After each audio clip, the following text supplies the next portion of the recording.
Você confiaria sua eternidade a uma igreja que parece santa, mas está vazia da presença de Deus? Há igrejas que não são casas de Deus, são armadilhas do inferno. Você pode estar sentado num banco, cantando hinos, ouvindo alguém pregar, achando que está servindo ao Senhor, e ainda assim, estar a um passo da ruína eterna. Jesus não diz que muitos seriam enganados? Ele não falou que nos últimos dias haveria falsos profetas, lobos em pele de cordeiro, sinagogas de Satanás travestidas de templo? Pois é exatamente sobre isso que precisamos falar hoje. Essa mensagem não é para acusar, é para despertar, porque enquanto você dorme no conforto da religião, sua alma pode estar sendo envenenada por um púlpito corrompido. Escute com atenção, ore, examine as Escrituras, porque se você estiver em uma dessas 3 igrejas e não sair enquanto há tempo, o destino pode ser mais trágico do que você imagina. Este é um chamado urgente. Não é brincadeira, é questão de vida eterna ou morte eterna. Antes de começarmos, deixe um nos comentários. Se você quer descobrir a verdade e se amar o vídeo, é só curtir e se inscrever. A realidade espiritual que precisamos encarar. Há uma realidade espiritual que poucos têm coragem de encarar. Deus não habita em qualquer altar. E por mais duro que isso soe, é uma verdade que precisa ser dita com clareza. Nem todo lugar que carrega um nome cristão é um lugar onde Cristo está presente. Nem todo púlpito que cita a Bíblia está sendo usado pelo Espírito Santo. Existem igrejas que mantêm a aparência de piedade, mas negam o poder da verdade. E é justamente sobre esse tipo de engano que Deus está nos alertando hoje. A Bíblia é clara. Em Apocalipse 3, versículo 1. Tens nome de que vives e estás morto. Essas palavras foram ditas pelo próprio Cristo à igreja de Sardes, uma congregação inteira que, aos olhos dos homens, parecia viva, ativa, cheia de movimento, cheia de obras, mas, aos olhos de Deus, morta. Uma igreja que funciona, mas sem a vida de Deus. Isso é possível, sim. É mais comum do que pensamos, e é justamente aí que mora o perigo. Há lugares onde o nome de Deus é mencionado, onde cânticos são entoados, onde há uma programação impecável e até mensagens emocionantes. Mas o Espírito de Deus não está mais ali. Foi retirado, foi entristecido, foi substituído por métodos humanos, por estruturas vazias, por conveniências doutrinárias e práticas carnais disfarçadas de espiritualidade. E quem não tem discernimento permanece ali, achando que está crescendo, quando, na verdade, está se afastando da verdade. Esse tipo de engano é sutil e, por isso mesmo, é tão destrutivo. É fácil identificar um templo pagão? É fácil discernir uma seita que nega Cristo? Mas e quando o engano usa a Bíblia? E quando o nome de Jesus está na fachada, mas o coração do ministério está longe do Evangelho? E quando os cultos são cheios, mas as almas estão vazias? O Espírito Santo nos adverte. Não se trata do nome na placa, mas da presença de Deus naquele altar. Jesus disse que nos últimos tempos surgiriam falsos profetas, enganadores, pessoas que viriam em seu nome, mas sem sua autoridade. E muitos seriam enganados? Sim, muitos, porque a aparência engana, a estrutura confunde, o movimento religioso mascara a ausência da unção verdadeira. E então, homens e mulheres sinceros, que só queriam encontrar a Deus, acabam presos em sistemas espirituais mortos, alimentando a carne e não o espírito, e se acostumando com a ausência de Deus como se fosse normal. Mas não é normal, não é aceitável e não é seguro. Porque permanecer numa igreja onde o Espírito Santo não habita é como permanecer num barco furado.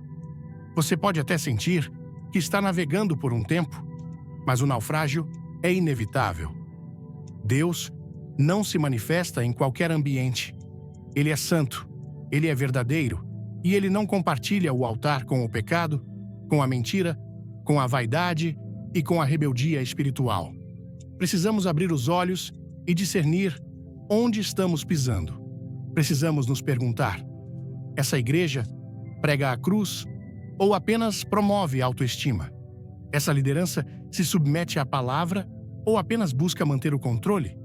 Esse altar exalta a santidade ou acomoda o pecado? Porque a resposta a essas perguntas pode revelar se estamos em um lugar onde Deus habita ou em um ambiente onde ele já se retirou há muito tempo. A história bíblica nos mostra o que acontece quando o povo de Deus perde o temor e continua adorando no lugar errado. Um exemplo é o do profeta Jeremias. Ele alertou o povo de Judá que o templo em Jerusalém havia se tornado uma casa vazia. Eles diziam: templo do Senhor, templo do Senhor, templo do Senhor é este. Jeremias 7, versículo 4. Confiando na estrutura física como se isso garantisse a aprovação divina. Mas Deus os repreendeu, dizendo que o templo havia se tornado um covil de ladrões. A glória do Senhor havia se afastado, mas os cultos continuavam, os sacrifícios continuavam, o nome de Deus continuava sendo pronunciado. Só que Deus já não estava mais ali. Ei, você está pronto? Comente fogo. Se sentir o Espírito, inscreva-se e não perca o final surpreendente. É assim também nos nossos dias. Há igrejas onde os cultos seguem normalmente, mas a presença de Deus já se foi. Onde os líderes continuam ministrando, mas a unção cessou. Onde há movimento, mas não há arrependimento. Onde há estratégias, mas não há submissão à palavra. E o povo, cego espiritualmente, não percebe, porque o engano é confortável. Ele acalma a consciência, alimenta o ego e nos mantém ocupados com coisas religiosas, enquanto o coração está distante de Deus. É por isso que essa mensagem é um alerta, porque há muitos que estão adoecendo espiritualmente por estarem debaixo de ministérios que perderam a direção de Deus. Estão sendo moldados por líderes que não temem mais ao Senhor, estão se acostumando com o artificial e rejeitando o verdadeiro. E o resultado é uma fé fraca, confusa, sem frutos, uma vida cristã de aparência, mas sem essência. Mas a culpa não está só nos púlpitos, está também nos corações que se acomodam, está nas pessoas que não examinam as Escrituras, que trocam discernimento por comodidade, que preferem ser entretidas a serem confrontadas. Porque a verdade dói, a verdade liberta, mas antes fere o orgulho. E muitos preferem permanecer anestesiados no erro do que acordar para a realidade. Jesus disse em João 8, versículo 32, "Conhecereis a verdade, e a verdade vos libertará." Mas não há libertação onde não há verdade, e onde não há verdade, o Espírito Santo não permanece. Por isso, o maior sinal de uma igreja viva não é o tamanho, não é a fama, não é a quantidade de membros, nem o estilo musical. O maior sinal de uma igreja onde Deus habita é a verdade sendo pregada com temor, a santidade sendo buscada com sinceridade e o Espírito Santo operando com liberdade. Se o lugar onde você adora não te desafia a ser mais santo, não te leva ao arrependimento, não exalta a cruz de Cristo e não te aproxima da palavra, então você precisa fazer a pergunta mais importante da sua vida espiritual: será que Deus está realmente aqui? Ou eu estou adorando num altar vazio? Porque Deus não se impressiona com a estrutura. Ele procura adoradores em espírito e em verdade. E se você não estiver em um lugar onde isso acontece, talvez seja a hora de se levantar e sair antes que seja tarde demais. A primeira igreja, onde Cristo é apenas um símbolo, mas não é Senhor. Há um tipo de igreja que, aos olhos humanos, parece inofensiva, até bela, acolhedora, moderna, cheia de atividades, cheia de palavras bonitas, cheia de carisma.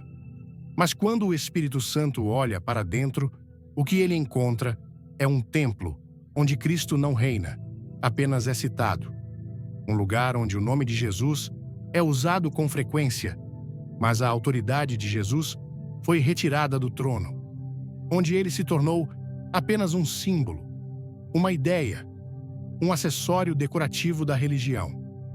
Essa é a primeira igreja que conduz à perdição, aquela onde Jesus está presente nos cânticos, mas ausente na liderança, nos versículos lidos, mas não nas decisões tomadas, nas paredes pintadas, mas não nos corações rendidos.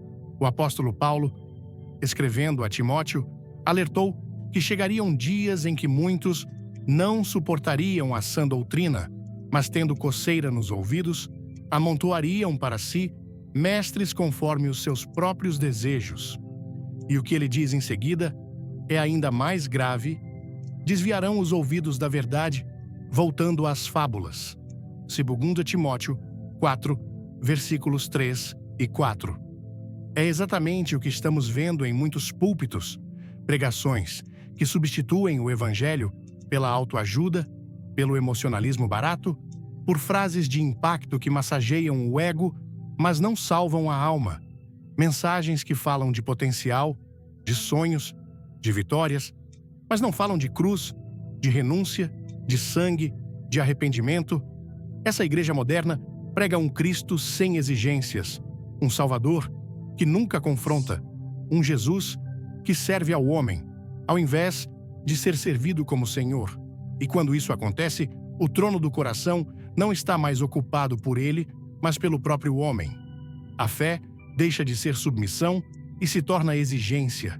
A oração deixa de ser comunhão e se torna barganha. A Bíblia é usada, mas não reverenciada. É selecionada, filtrada, adaptada.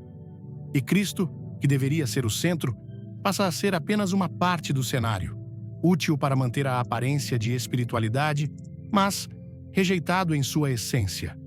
A igreja de Laodiceia é o espelho exato desse tipo de congregação. Jesus escreve àquela igreja dizendo: "Conheço as tuas obras, que nem és frio nem quente. Oxalá foras frio ou quente." Apocalipse 3, versículo 15. Ele diz que ela é morna e que por isso está prestes a ser vomitada de sua boca. Veja que não é uma igreja que persegue Cristo, é uma igreja que fala dele, mas o exclui. É uma comunidade religiosa que pensa que tem tudo: riquezas, estrutura, influência, mas, espiritualmente, está nua, pobre e cega. Vamos juntos nessa? Curta agora, comente amém e fique até o fim para uma revelação que vai te impactar. Talvez o trecho mais assustador da carta a Laodiceia seja: "Eis que estou à porta e bato." Apocalipse 3, versículo 20. Cristo está batendo na porta de uma igreja, não de uma casa mundana, não de um local secular, mas de uma igreja. Isso quer dizer que ele não está mais dentro dela. Ele está do lado de fora. E essa é uma das maiores tragédias espirituais dos nossos dias. Igrejas lotadas, onde Cristo foi expulso com aplausos, onde o Espírito Santo foi silenciado em nome da relevância, onde o Evangelho foi adaptado para não ferir os sentimentos de quem está no banco. O resultado disso é um povo que canta, mas não adora, que ouve, mas não obedece, que se emociona, mas não se arrepende.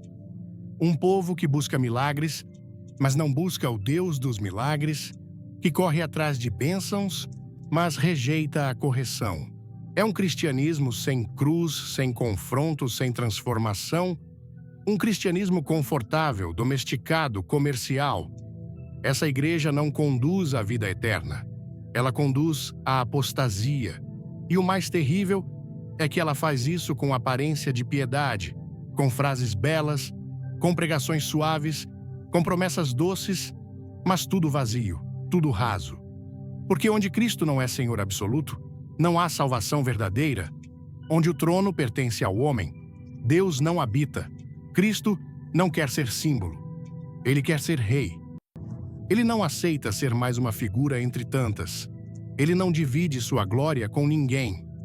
A palavra diz que ele é a cabeça do corpo da igreja. Colossenses 1, versículo 18. Isso significa que ele deve dirigir tudo, não apenas ser mencionado no início do culto. Ele deve governar os cânticos, o púlpito, a liderança, as decisões, os projetos, os relacionamentos, tudo. Mas quando Jesus é reduzido a uma marca, a um nome comercial, a um produto de marketing espiritual, a consequência é desastrosa. O povo se desvia e nem percebe. Os valores se corrompem. A santidade desaparece. A doutrina é corrompida. E o que sobra é um ajuntamento de pessoas buscando um Deus criado à imagem delas. Um ídolo emocional, psicológico, adaptável, mas não o Deus vivo revelado nas Escrituras. Há uma cena no Evangelho de João que ecoa fortemente diante desse quadro. Em João 6, depois de ouvir uma pregação dura de Jesus, muitos discípulos o abandonaram. Ele então se volta para os 12 e pergunta: "Quereis vós também retirar-vos?" João 6, versículo 67. Essa pergunta ecoa até hoje. Quando o verdadeiro Cristo aparece e fala a verdade, muitos o rejeitam. Preferem o conforto da religiosidade superficial a encarar a exigência da cruz. Mas Pedro responde com palavras que devem estar em nossos corações: "Senhor, para quem iremos? Tu tens as palavras da vida eterna." João 6, versículo 68. Se há vida eterna, ela está nas palavras de Cristo. Se há direção segura, ela está em sua autoridade. E se há uma igreja que conduz ao céu, ela é aquela onde Jesus é mais que um nome bonito. É o centro, o rei, o Senhor. O altar precisa ser dele. O púlpito precisa falar dele. O povo precisa ser formado por ele. Caso contrário, não é igreja, é teatro, não é culto, é entretenimento religioso. A pergunta que deve ecoar em cada coração agora é: Jesus é o centro da minha igreja ou apenas uma referência distante? Ele governa ou é apenas citado? Porque no fim, o que definirá o destino de uma congregação e da alma de cada crente não é o quanto se fala de Jesus, mas o quanto se vive por ele, para ele e sob sua autoridade absoluta. A segunda igreja, onde o Espírito Santo foi substituído por manipulação emocional. Há igrejas onde o que reina já não é mais o Espírito de Deus, mas a emoção do momento. Cuidadosamente fabricada, manipulada, empurrada para o povo como se fosse unção. Mas quem conhece as Escrituras, quem conhece a voz do Espírito Santo, quem já sentiu o peso real da glória de Deus, sabe distinguir o que vem do céu e o que é apenas espetáculo terreno disfarçado de espiritualidade. Quando a presença de Deus é substituída por performance, por gritos, por repetições vazias, por palmas combinadas e palavras ensaiadas, o povo se empolga, mas não se transforma. Sai animado, mas não sai arrependido. Sai com lágrimas nos olhos, mas o coração continua endurecido. Essa igreja emociona, mas não regenera. E quando o espírito é trocado pelo controle humano, o que sobra é apenas um movimento religioso que impressiona os sentidos, mas não toca a alma.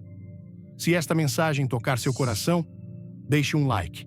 Comente "Glória a Deus" e se inscreva para mais verdades.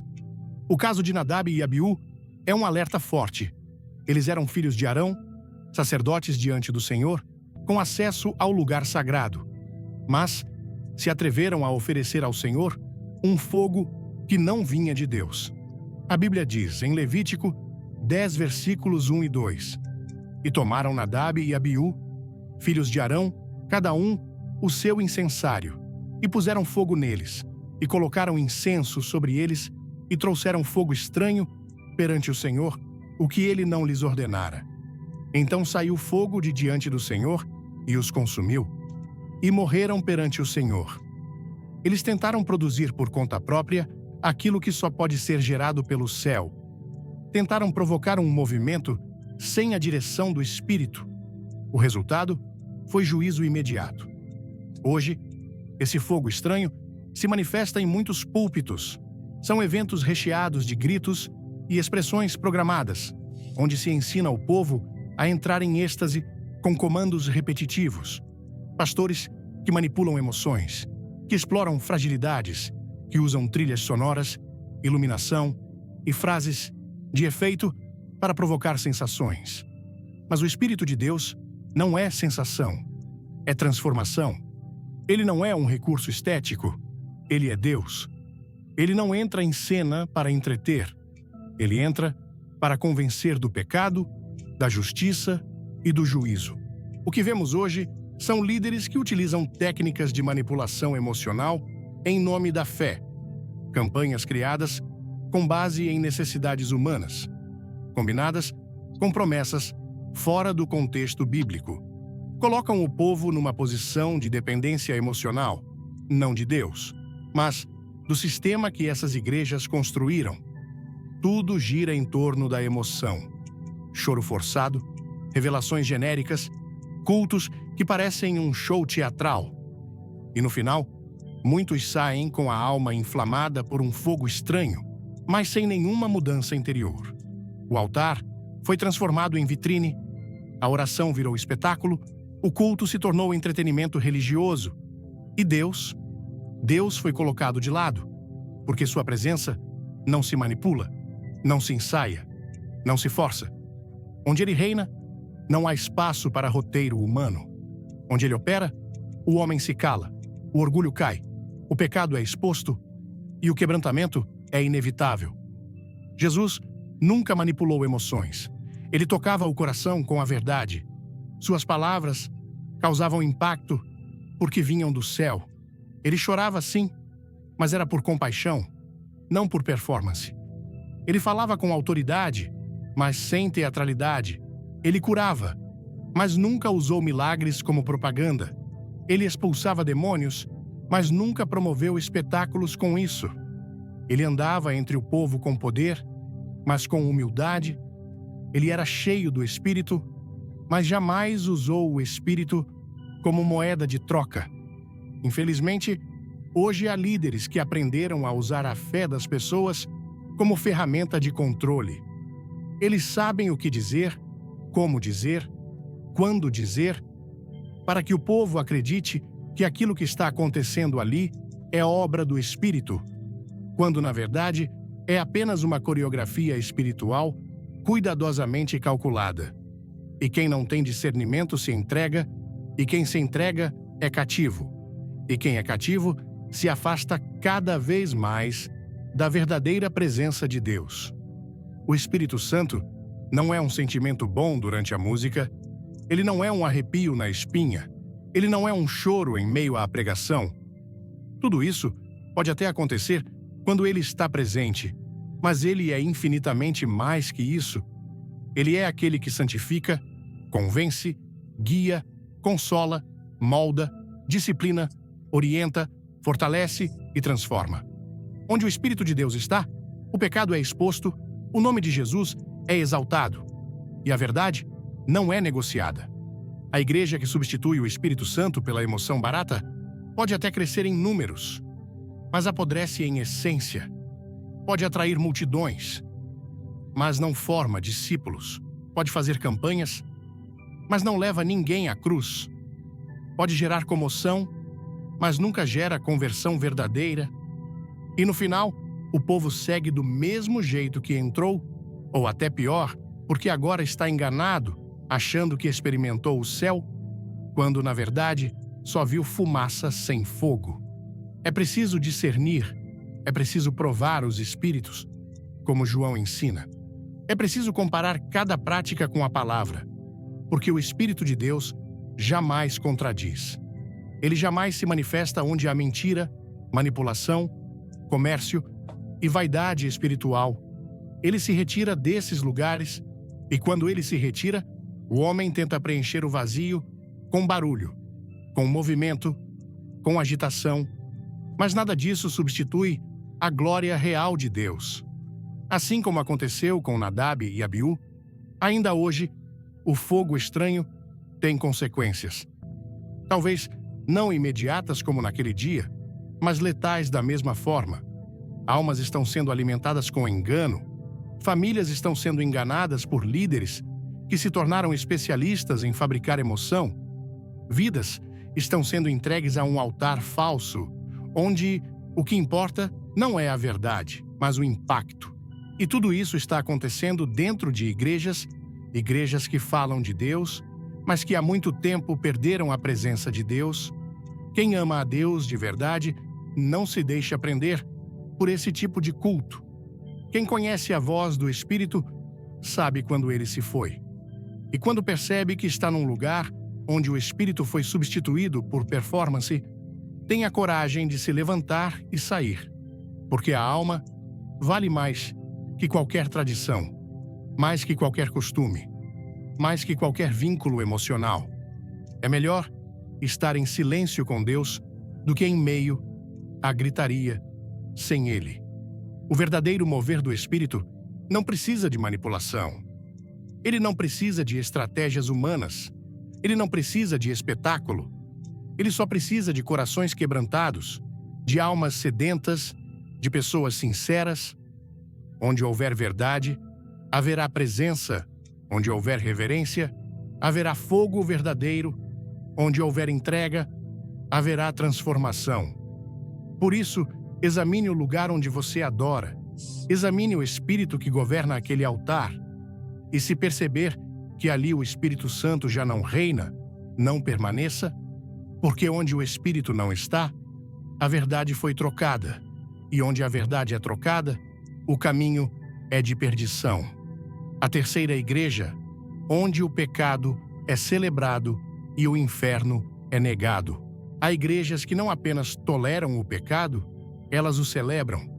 E fazem isso em nome de um amor que já não é mais o amor de Deus, mas uma caricatura emocional que serve para justificar tudo e transformar a santidade em algo ultrapassado. Essa igreja não repreende, ela abraça o erro, ela não confronta, ela acomoda, ela não denuncia, ela mascara.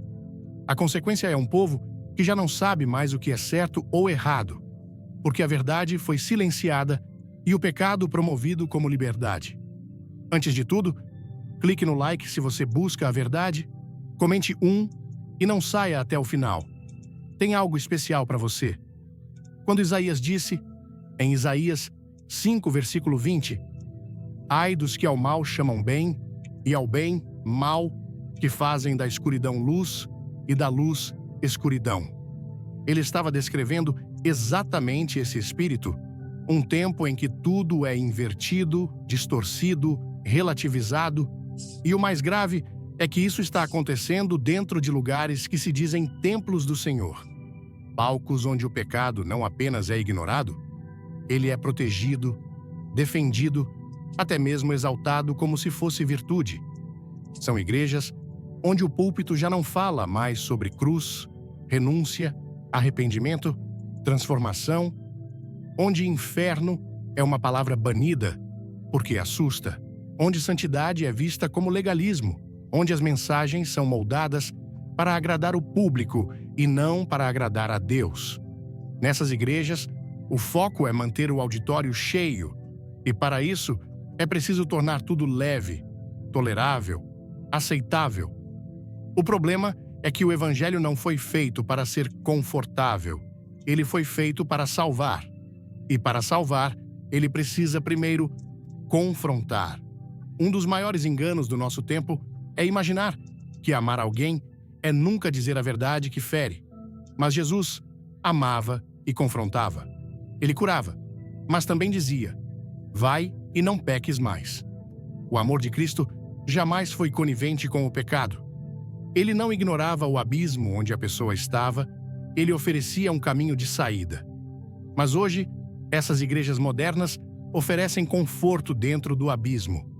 Elas colocam almofadas no fundo do poço, acendem luzes coloridas ali dentro e dizem, está tudo bem, Deus te ama exatamente assim. O problema é que o Evangelho de Cristo diz o contrário.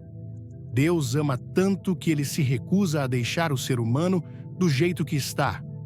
A história de Eli, o sacerdote, é um retrato perfeito do que acontece quando o pecado é tolerado dentro da casa de Deus. Ele sabia que seus filhos estavam profanando o sacerdócio, cometendo pecados graves diante do Senhor.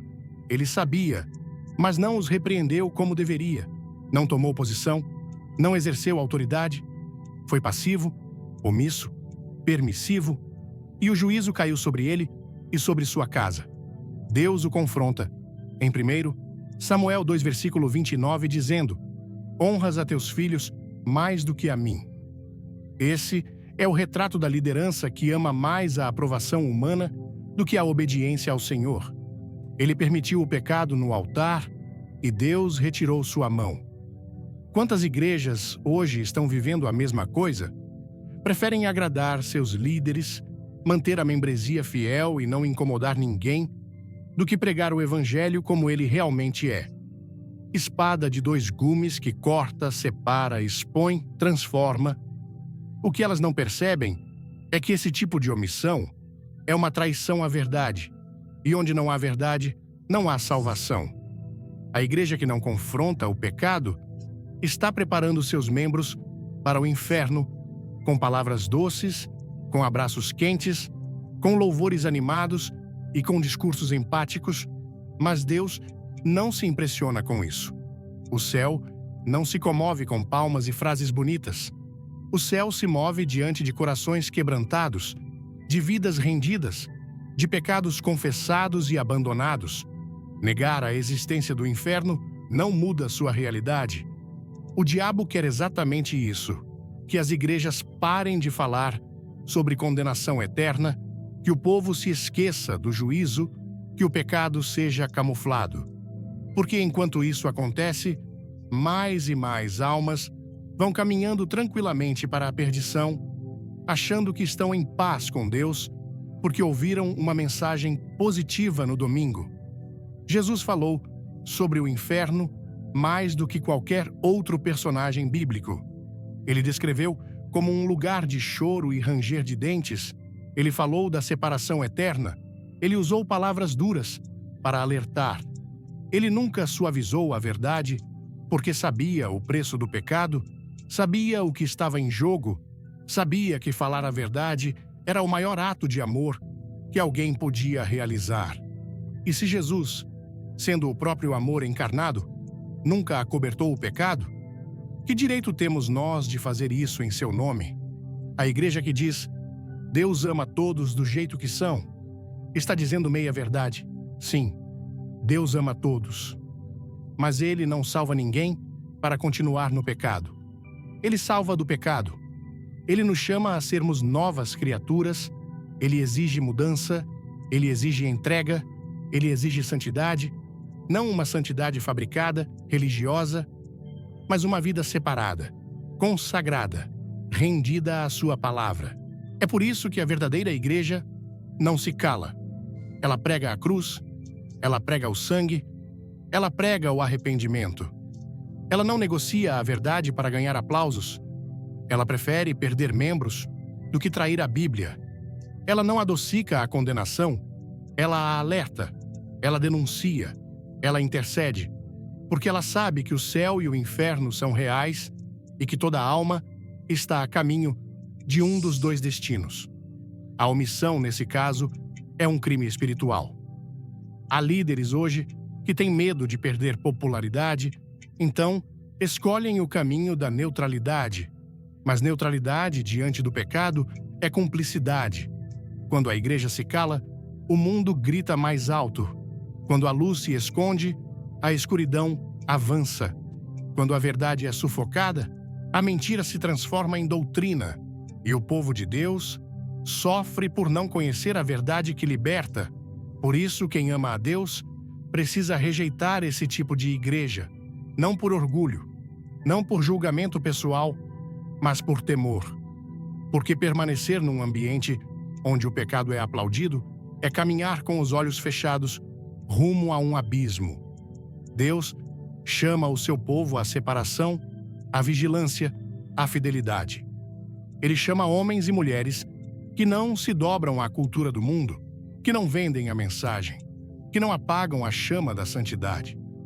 É melhor estar em um lugar simples, pequeno, esquecido pelos homens, mas onde a verdade reina e a santidade é buscada, do que estar em um templo grande, famoso, respeitado, mas onde o inferno foi silenciado e o pecado é promovido como estilo de vida. A alma é eterna e não vale a pena vendê-la por uma sensação de aceitação momentânea. É tempo de examinar, de fugir das igrejas que negam a cruz, que ocultam o juízo, que escondem a gravidade do pecado.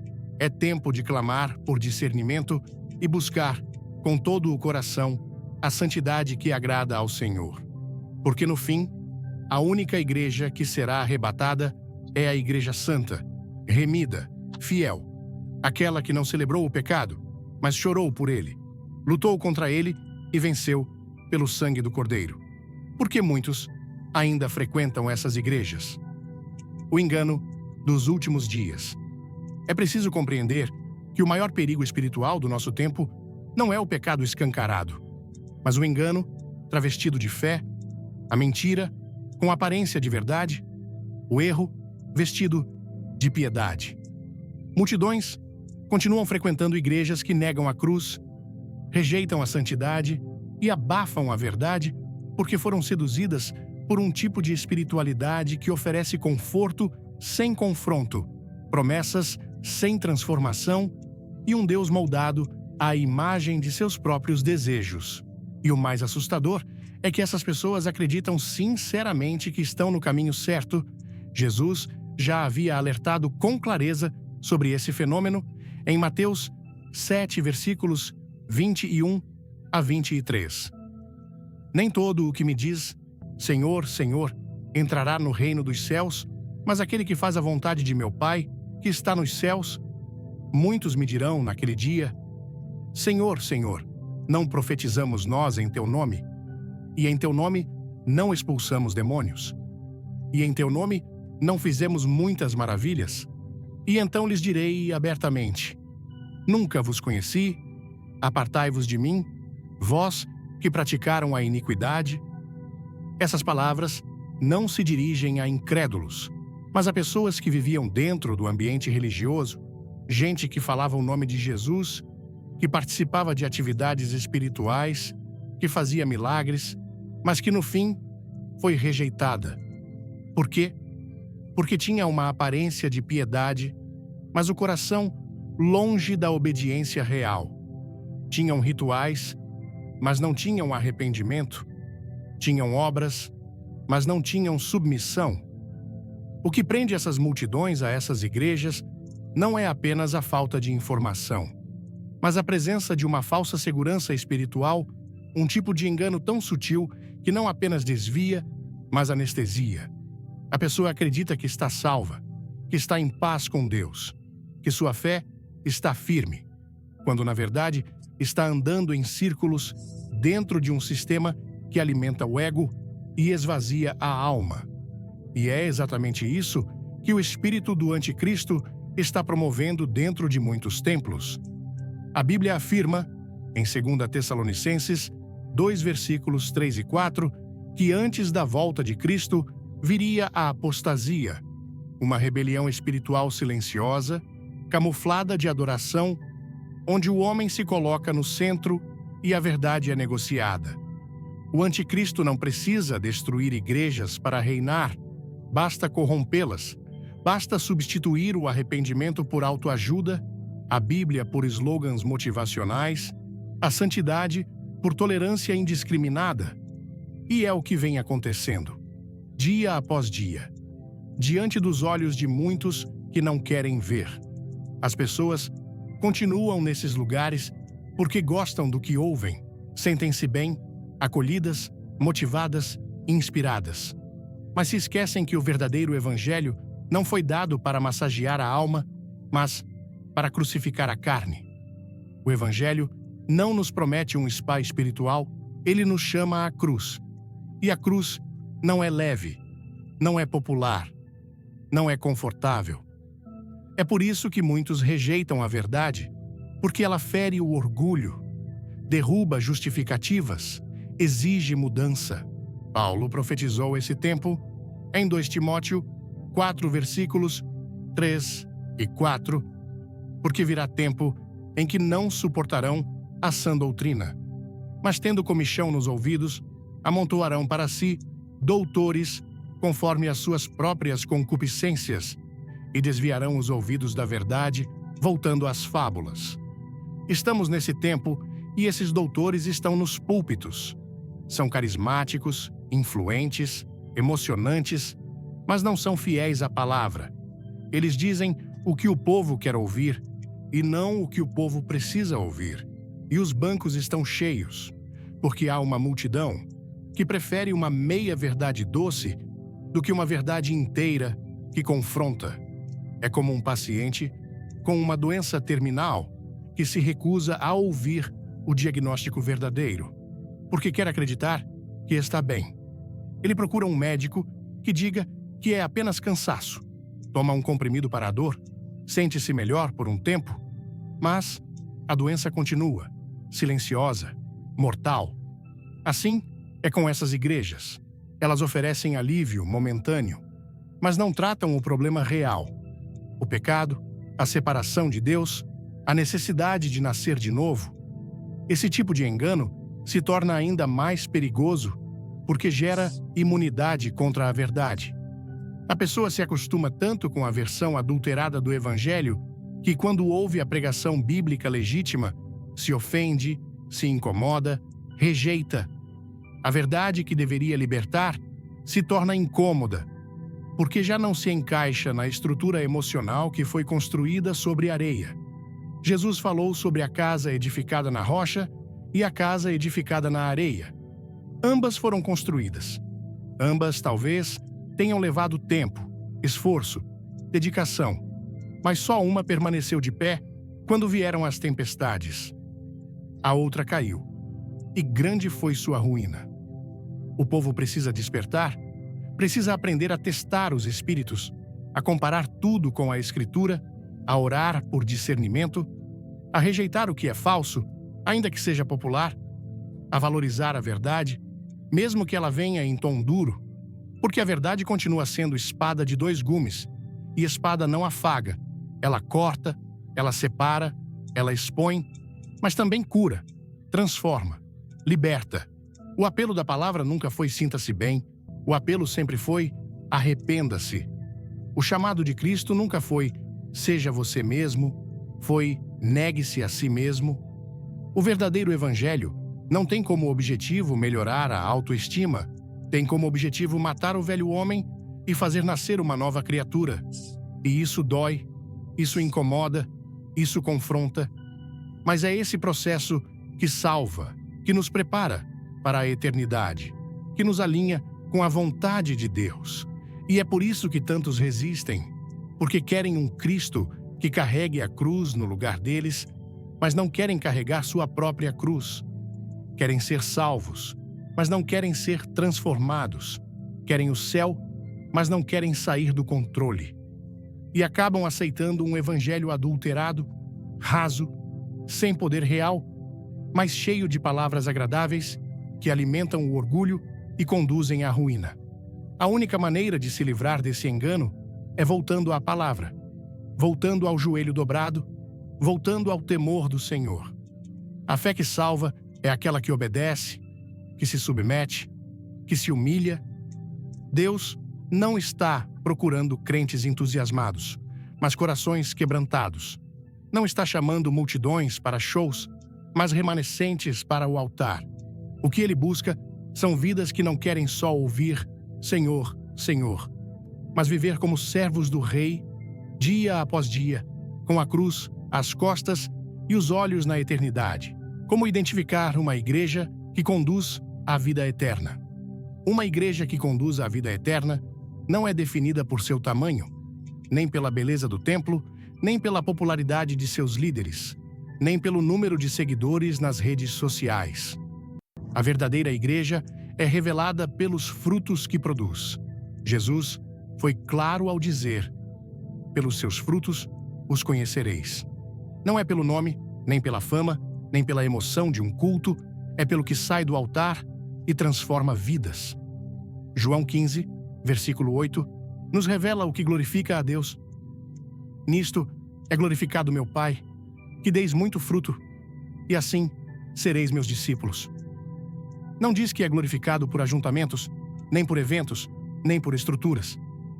Deus é glorificado por frutos, e frutos só nascem onde há raiz profunda, onde há cruz presente, onde há santidade vivida.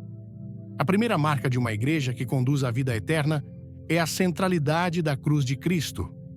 Se a cruz foi substituída por mensagens motivacionais, por palestras emocionais ou por promessas de sucesso, então essa igreja perdeu seu eixo. A cruz é o centro do Evangelho. Sem cruz, não há redenção. Sem cruz, não há nova vida. Uma igreja verdadeira não esconde a cruz. Ela exalta a cruz, ela fala sobre o preço do pecado, sobre o sangue do Cordeiro, sobre a necessidade de arrependimento. Ela não tem vergonha da mensagem da renúncia, porque sabe que só há salvação através da cruz. A segunda marca é o poder da palavra de Deus, pregada com fidelidade. Uma igreja viva não molda as Escrituras aos interesses do público. Ela prega a verdade, mesmo quando ela fere, porque entende que a palavra é viva, eficaz, mais cortante do que espada de dois gumes e penetra até dividir alma e espírito. Hebreus 4, versículo 12. Onde a Bíblia é aberta, reverenciada, explicada com temor, ali há luz. Onde ela é manipulada, distorcida ou usada como ferramenta de controle, ali há trevas. Além da cruz e da palavra, a terceira marca é a presença real do Espírito Santo. Não aquela presença fabricada por ambientes escuros e músicas repetitivas, mas a presença que convence o pecador, quebra o orgulho, levanta o caído, transforma corações. Onde o Espírito opera, há confissão de pecados, há libertação, há arrependimento sincero, há lágrimas verdadeiras, não por manipulação, mas por confronto. E há frutos de santidade, de humildade, de retidão. Uma igreja verdadeira também vive a prática do amor bíblico, não o amor permissivo que ignora o erro, mas o amor que cuida, que corrige, que se sacrifica. Jesus disse que o mundo reconheceria os seus discípulos pelo amor. Esse amor não busca interesse próprio. Ele acolhe sem conivência. Ele perdoa, mas também orienta. Ele se importa com a alma, não apenas com o bem-estar momentâneo. Por fim, uma igreja que conduz à vida eterna é marcada pela obediência visível à vontade de Deus. Seus líderes andam em integridade, suas decisões são guiadas pela oração, suas prioridades são espirituais, não institucionais. Os membros não são consumidores, mas discípulos. Não há barganha, nem troca, nem comércio no altar. Há temor, há entrega, há reverência. O retrato de uma igreja verdadeira foi revelado no Pentecostes, quando Pedro se levantou e pregou com poder e convicção. Atos 2. Não havia aparato humano, não havia estratégia de marketing, não havia promessas de prosperidade. Havia palavra viva, presença manifesta e corações quebrantados. A multidão ouviu e clamou: "O que faremos?" E Pedro respondeu com ousadia: "Arrependei-vos." E naquele dia, 3.000 almas foram salvas, não por um show, mas por uma mensagem ungida, verdadeira, centrada em Cristo. Aquela igreja nascente, logo após o Pentecostes, vivia em comunhão, partia o pão, orava com fervor e crescia em santidade. Ninguém dizia ser seu o que possuía, porque havia temor do Senhor. Não era uma comunidade perfeita, mas era uma igreja rendida. E é isso que diferencia uma congregação saudável. Não a ausência de falhas, mas a presença constante de arrependimento e dependência de Deus. É preciso avaliar os frutos. Uma igreja verdadeira gera novas criaturas, não apenas novos frequentadores. Ela forma caráter, Não apenas plateia, ela ensina a Bíblia com profundidade e não apenas cria slogans. Ela direciona os olhos para o céu e não apenas para os milagres. Ela não ilude, ela ilumina. Frutos verdadeiros são visíveis na vida das pessoas. Quando alguém passa a amar o que antes odiava, a palavra, a oração, a comunhão, e a rejeitar o que antes desejava, o pecado, o orgulho, o mundo, é sinal de que está sendo formado por uma igreja viva. Porque a igreja verdadeira não apenas ensina com palavras, mas forma com exemplos. Observar uma igreja requer discernimento espiritual. É preciso ver além do visual, além da empolgação, além das aparências. A árvore pode ser frondosa, mas, se não der fruto, não serve para nada. Foi o próprio Jesus quem amaldiçoou a figueira que tinha folhas, mas não tinha fruto. Marcos 11, versículos 12 a 14. Isso mostra que Deus não se impressiona com a aparência de vida. Ele busca a essência. Ele busca a produtividade espiritual. É preciso sair da superficialidade e buscar comunhão com igrejas que mantêm a cruz no centro, a Bíblia aberta, a santidade como caminho e a presença do Espírito como direção. Igrejas que não se vendem, que não se dobram, que não trocam a verdade por palmas, que preferem agradar a Deus e não aos homens. Igrejas que sabem que é melhor ter poucos quebrantados do que muitos iludidos. Discernir uma igreja viva é mais que um exercício crítico, é um ato de sobrevivência espiritual. Porque o lugar onde você adora molda o tipo de cristão que você será. E há ambientes onde o nome de Deus é usado, mas sua presença foi embora há muito tempo. Permanecer nesses lugares não é apenas perigoso, é fatal para a alma. Busque uma igreja onde o nome de Jesus seja mais do que repetido, seja exaltado, onde o arrependimento não seja ofensa, mas oportunidade, onde o Espírito Santo não seja usado como ferramenta de espetáculo, mas reverenciado como Senhor, onde a Bíblia não seja adaptada, mas obedecida, onde a cruz não seja escondida, mas proclamada como o único caminho para a salvação. Porque no fim, a igreja que conduz à vida eterna não é a mais moderna, nem a mais bonita, é a mais fiel. E fidelidade se prova nos detalhes, na palavra pregada, na santidade vivida, no amor praticado, na obediência constante. É essa igreja que Deus busca, é essa igreja que o céu reconhece, é essa igreja que será arrebatada. Não siga multidões, siga a verdade. Há momentos na vida em que uma escolha determina não apenas o rumo dos próximos anos, mas o destino da eternidade. O que se decide diante da verdade de Deus jamais será neutro. Ou se abraça a cruz, ou se nega o Salvador, ou se caminha pela porta estreita, ou se é levado pela multidão pela estrada larga. E por mais que o coração deseje evitar essa confrontação, é exatamente essa decisão radical que a palavra de Deus exige de todos nós. Josué, diante do povo de Israel, falou com clareza. Em Josué 24, versículo 15, escolhei hoje a quem servireis. Não amanhã, não depois de pensar melhor, hoje. Porque a fé verdadeira não permite neutralidade, ela não aceita a zona de conforto. A fé em Cristo exige entrega, e se não houver entrega, não há salvação. Josué não estava falando com pagãos, mas com gente que dizia conhecer o Senhor. Mesmo assim, ele deixou claro que era necessário escolher, porque muitos caminhavam ao lado da promessa, mas com o coração voltado para os ídolos. Assim é hoje. Milhares frequentam templos, mas seguem multidões, participam de cultos, mas não ouvem a voz de Deus, fazem parte de igrejas, mas seus passos estão longe da cruz. Vivem uma fé herdada, emocional, superficial, sem raiz, sem fruto, sem verdade. Estão convencidos, mas não convertidos. E essa condição é o terreno perfeito para o engano, porque a pior cegueira não é a de quem está nas trevas e sabe. É a de quem está perdido e pensa que está salvo. Jesus viu isso acontecer. Em João 6, depois de realizar milagres, alimentar multidões e ensinar com autoridade, o Senhor começou a revelar verdades profundas sobre o que significava realmente segui-lo.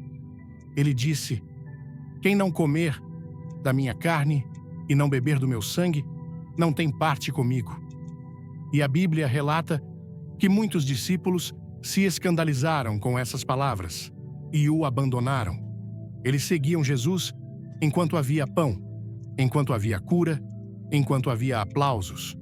Mas quando a verdade ficou pesada, quando a mensagem deixou de ser agradável, foram embora. Eram muitos, uma multidão, mas estavam dispostos apenas a seguir enquanto fosse confortável. Não suportaram a cruz, e é isso que diferencia os fiéis dos religiosos. O fiel permanece mesmo quando a palavra fere, porque sabe que essa ferida cura. O religioso, porém, vai embora quando não encontra mais o que deseja. Ele quer um Cristo que o sirva, não um Senhor a quem servir. Multidões podem caminhar juntas para a perdição. Isso não é exagero, é realidade bíblica. Jesus disse que a porta é estreita e são poucos os que a encontram. Isso quer dizer que nem todo mundo que está num ambiente cristão está salvo. E mais ainda, nem toda igreja que atrai grandes públicos está pregando a verdade. Popularidade nunca foi sinônimo de fidelidade. Há púlpitos aplaudidos por muitos, mas reprovados por Deus. A escolha que cada pessoa precisa fazer é seguir a multidão ou seguir a verdade. Porque em muitos momentos, seguir a verdade vai significar ficar sozinho, vai significar ser criticado, vai significar nadar contra a maré. Mas será a única escolha que conduz à vida eterna. O apóstolo Paulo disse que nos últimos dias as pessoas não suportariam a sã doutrina, procurariam mestres que dissessem o que elas querem ouvir. E isso já está acontecendo diante dos nossos olhos. A verdade foi trocada por conveniência. A cruz foi trocada por conforto. O arrependimento foi substituído por elogios à carne. Mas Deus ainda levanta um povo que não se curva, homens e mulheres que amam mais a verdade do que a própria reputação, que preferem uma palavra dura que salva do que palavras doces que matam, que valorizam mais a presença de Deus do que qualquer ritual vazio, que vivem pela fé e não pelas emoções, que não negociam a mensagem, que não aplaudem o pecado, que não silenciam diante do erro. Essas pessoas podem não ser as mais populares, mas são as que vencerão com Cristo, porque o céu não é um lugar para os que buscavam status espiritual. O céu é morada dos que se humilharam, dos que foram transformados pela palavra, dos que permaneceram fiéis quando todos ao redor desistiram. A alma humana foi criada para a eternidade. Ela nunca ficará plenamente satisfeita com o que é passageiro. Por isso, toda igreja que oferece apenas motivação sem transformação está enganando o povo, está alimentando com veneno disfarçado de unção, está fortalecendo o ego, mas enfraquecendo a alma, está preparando as pessoas para viver bem nesta terra, mas não está preparando ninguém para o encontro com o juiz eterno. A mensagem de Billy Graham em "Não frequente essas 3 igrejas, elas te conduzirão à ruína eterna", é como um trovão que ecoa no coração, um chamado urgente para acordarmos do sono espiritual e examinarmos onde estamos depositando nossa fé. Ouvindo essa pregação, sinto um misto de temor, gratidão e responsabilidade. O temor vem da constatação de que nem todo lugar que carrega o nome de Deus é, de fato, a casa dele. A gratidão surge porque Deus, em sua misericórdia, nos alerta antes que seja tarde demais. E a responsabilidade pesa, porque cabe a nós, como cristãos, discernir a verdade e viver uma fé autêntica, não apenas uma religiosidade vazia. Graham nos confronta com uma realidade dura, mas necessária. Há igrejas que, sob a fachada de piedade, escondem armadilhas espirituais. Elas podem ter cânticos emocionantes, líderes carismáticos e cultos lotados, mas, se Cristo não é o centro, se o Espírito Santo foi substituído por manipulação emocional, e se o pecado é tolerado, essas igrejas não conduzem à vida eterna, mas à perdição. Essa mensagem me fez refletir profundamente sobre onde coloco meus pés espirituais e como escolho viver minha fé no dia a dia. O primeiro impacto dessa pregação é a urgência de discernir. No Brasil, onde a fé é vibrante e as igrejas estão por toda parte, é fácil cair na armadilha de frequentar um lugar só porque ele é popular, animado ou confortável. Mas Graham nos lembra, com base em Apocalipse 3, 1, que uma igreja pode parecer viva aos olhos humanos, mas estar morta aos olhos de Deus. Isso me levou a questionar: será que estou em um lugar onde a cruz é pregada, onde a palavra é reverenciada, onde o Espírito Santo opera livremente? Ou estou me contentando com um ambiente que apenas me faz sentir bem, sem me transformar? Essa reflexão me ensinou que a fé verdadeira exige vigilância constante. Não posso me acomodar na zona de conforto de uma religiosidade superficial. Preciso examinar as Escrituras, como os bereanos em Atos 17:11, e comparar tudo o que ouço com a palavra de Deus. Aplicando isso à minha vida, decidi reservar tempo diário para estudar a Bíblia com atenção, orar por discernimento e buscar a orientação do Espírito Santo antes de aceitar qualquer ensino ou prática como verdade. Outro ponto que me marcou foi a advertência sobre igrejas onde Cristo é apenas um símbolo, não o Senhor. No Brasil, onde a cultura cristã é tão presente, muitas vezes usamos o nome de Jesus de forma casual, como se fosse uma marca ou um amuleto. Mas Graham nos confronta com a verdade de Colossenses 1:28. Cristo deve ser a cabeça de tudo, não apenas uma figura decorativa. Isso me fez repensar como trato o nome de Jesus no meu cotidiano. Será que o coloco no centro das minhas decisões? Ou o reduzo a um detalhe conveniente? A lição prática aqui é clara. Minha vida cristã não pode ser apenas sobre frequentar cultos ou cantar louvores. Preciso submeter cada área da minha vida, meu trabalho, minhas amizades, minhas escolhas, à autoridade de Cristo. Isso significa dizer não a compromissos que me afastam da santidade e sim a uma vida de renúncia, mesmo que isso seja contracultural, em um mundo que valoriza o prazer e a autossuficiência. A segunda igreja descrita por Graham, onde o Espírito Santo é substituído por manipulação emocional, também ressoou profundamente. No Brasil, somos um povo caloroso, movido por emoções, e muitos cultos apelam para isso com músicas intensas e pregações que parecem shows. Mas, como Levítico 10, 1-2, nos mostra com Nadab e Abiú, oferecer fogo estranho a Deus é perigoso. Aprendi que o verdadeiro mover do Espírito não é um arrepio passageiro, mas uma transformação que expõe o pecado e me leva ao arrependimento. Para aplicar isso, comecei a avaliar os cultos que frequento. Eles me desafiam a ser mais santo ou apenas me entretêm?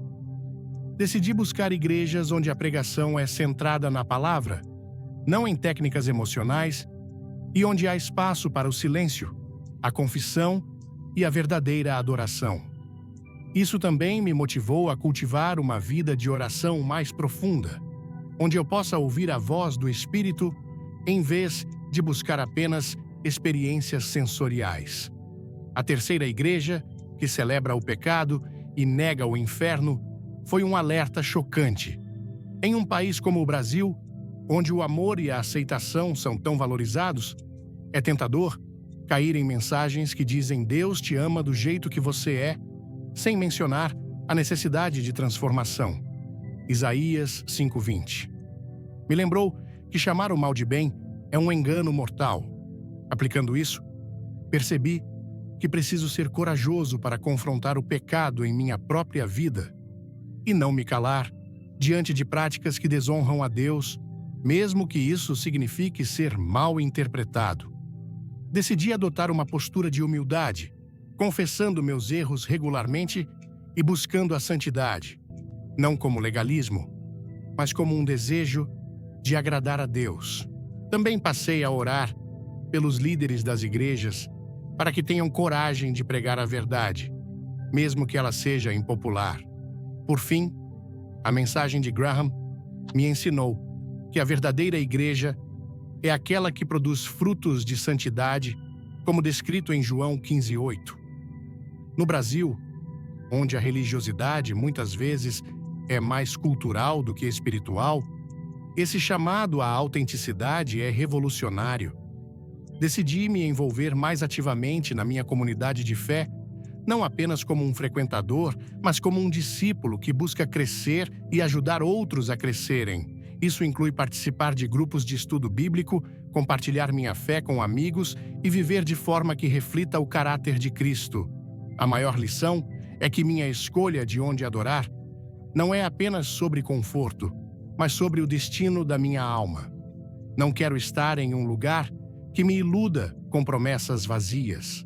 Quero estar onde a verdade reina, onde a cruz é exaltada e onde o Espírito Santo me guia para a vida eterna.